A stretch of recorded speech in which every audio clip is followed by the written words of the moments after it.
Hello दोस्तों। तो स्वागत है आपका मेरे यूट्यूब चैनल एंटिक फिट में। और आज हम डिस्कस करेंगे आरबीआई के कुछ फैक्ट्स के बारे में। तो चलिए शुरू करते हैं। जैसा कि आप देख रहे हैं, रिजर्व बैंक ऑफ इंडिया के फॉर्मेशन से पहले हमारे देश में मुद्रा और ऋण का नियमन केंद्रित नहीं था। अलग अलग बैंक और ब्रिटिश सरकार मुद्रा वित्तीय मामलों को नियंत्रित करते थे।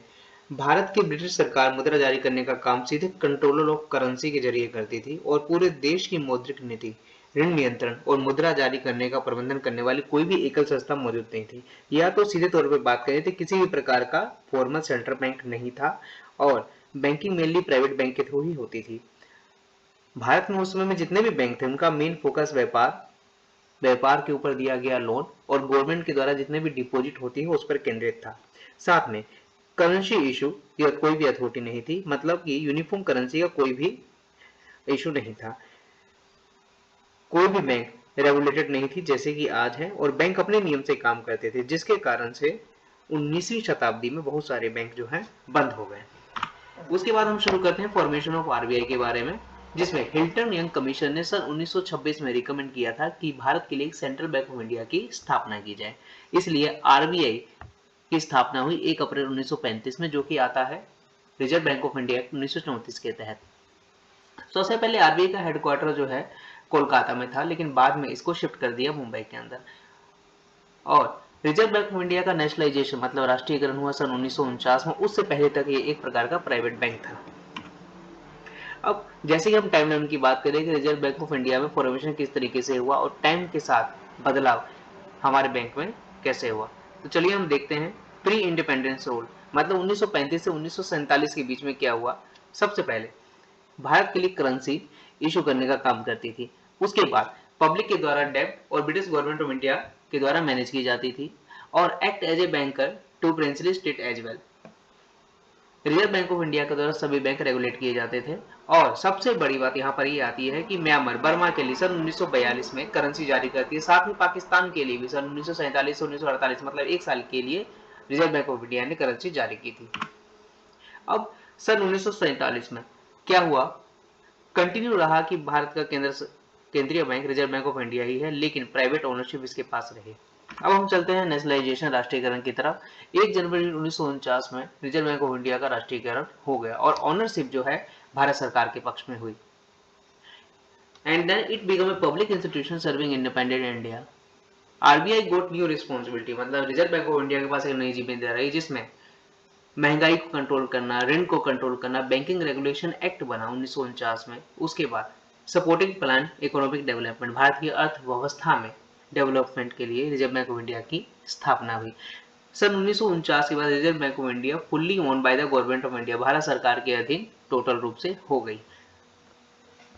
उस समय से अब तक जितने भी बैंक भारत में हैं सब बैंकिंग रेगुलेशन एक्ट 1949 के तहत काम करते हैं। अब देखिए सन 1950 से 1960 के बीच क्या हुआ। ये एक प्रकार का डेवलपमेंट रोल था। इसमें रिजर्व बैंक ऑफ इंडिया ने सपोर्ट किया पंचवर्षीय योजनाओं को और ऋण देना शुरू करी agriculture department, small industry and rural development, मतलब ग्रामीण क्षेत्रों में भी ऋण देना रिजर्व बैंक ऑफ इंडिया ने शुरू किया। और डिपॉजिट इंश्योरेंस कॉर्पोरेशन की स्थापना हुई सन 1962 से। सन 1969 में सोशल बैंकिंग शुरू हुई और सोशल बैंकिंग में क्या हुआ कि वहां पर मेन आ गया था बैंकों का नेशनलाइजेशन। तकरीबन 14 बैंकों का राष्ट्रीयकरण सन 1969 में हुआ। उसके बाद हम आगे बढ़ते हैं। सन 1974 से 1975 का जो फेज था वो प्राइवेटी सेक्टर लैंडिंग नॉर्म्स के रूप में आया, जिसमें बैंक ने लोन देना शुरू किया कृषि को, स्मॉल इंडस्ट्री और वीकर सेक्शन को। ठीक इसी समय में ग्रामीण बैंकों की भी स्थापना हुई थी, जिसमें रूरल डेवलपमेंट इसका मुख्य आधार था। सन 1980 में 6 और बैंकों का नेशनलाइजेशन हो गया, जिसमें टोटल राष्ट्रीयकरण बैंकों की संख्या 20 हो गई और ये सारे के सारे रेगुलेट किए जाते हैं रिजर्व बैंक ऑफ इंडिया के तहत। सन 1991 में लिबरलाइजेशन का पेज आया। देखिए लिबरलाइजेशन का मतलब ये होता है कि सरकार के द्वारा कुछ कंडीशन हटा लेना, जैसे कुछ नियम बांध दिए जाते थे कि आपको इतना ही डिपॉजिट करना है, इतना ही आपको ऋण बांटना है, इतना ही आपको अकाउंट खोलना है। तो इस प्रकार से स्वतंत्रता बैंकों को मिल गई और ये बहुत ही बड़ा टर्निंग पॉइंट था। सन 1991 के बाद ही भारत में प्राइवेट बैंकों की स्थापना हुई। अब हम आगे बढ़ते हैं। सन 1994 से सन 2000 के बीच में रिजर्व बैंक ऑफ इंडिया ने अपने सिस्टम को मॉडर्न करने के लिए नेफ्ट और आरटीजीएस सिस्टम लेकर है। नेफ्ट मतलब नेशनल इलेक्ट्रॉनिक फंड ट्रांसफर और आरटीजीएस मतलब रियल टाइम ग्रोस सेटलमेंट। देखिए नेफ्ट में क्या होता है कि प्रत्येक आधे आधे घंटे का बैच चलता है, जिसमें 24 घंटे के अंदर जो भी पैसा ट्रांसफर करना हो एक बैंक से दूसरे बैंक में तो वो कभी भी जा सकता है, जबकि आरटीजीएस के अंदर हैंड टू हैंड पैसा पहुंच जाता है।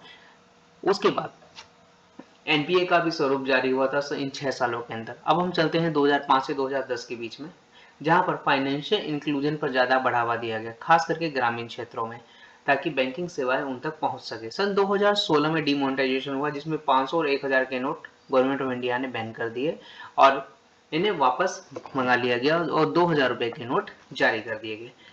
मॉनेटरी पॉलिसी कमेटी का गठन हुआ और रिजर्व बैंक ऑफ इंडिया ने नए रेपो रेट बनाना शुरू किया।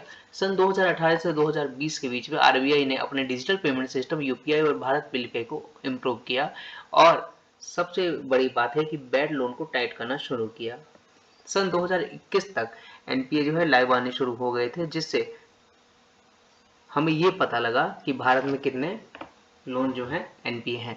2020 कोविड-19 पीरियड में आरडीआई ने रिजर्व बैंक ऑफ इंडिया ने अपने रेपो रेट को रिड्यूस कर दिया और लोन के ऊपर सपोर्ट करने के लिए मोरेटोरियम पीरियड का छूट दिया।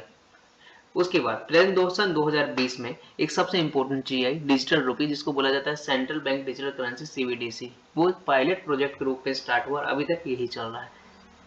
तो दोस्तों कहीं ना कहीं कुछ कमी यहाँ पर है, ये इसलिए मुझे माफ करिएगा। ये मेरी पहली वीडियो है, इसलिए मैं अपने आप के ऊपर फोकस कर आगे बढ़िया से बढ़िया वीडियो आपके सामने प्रस्तुत करूंगा। धन्यवाद।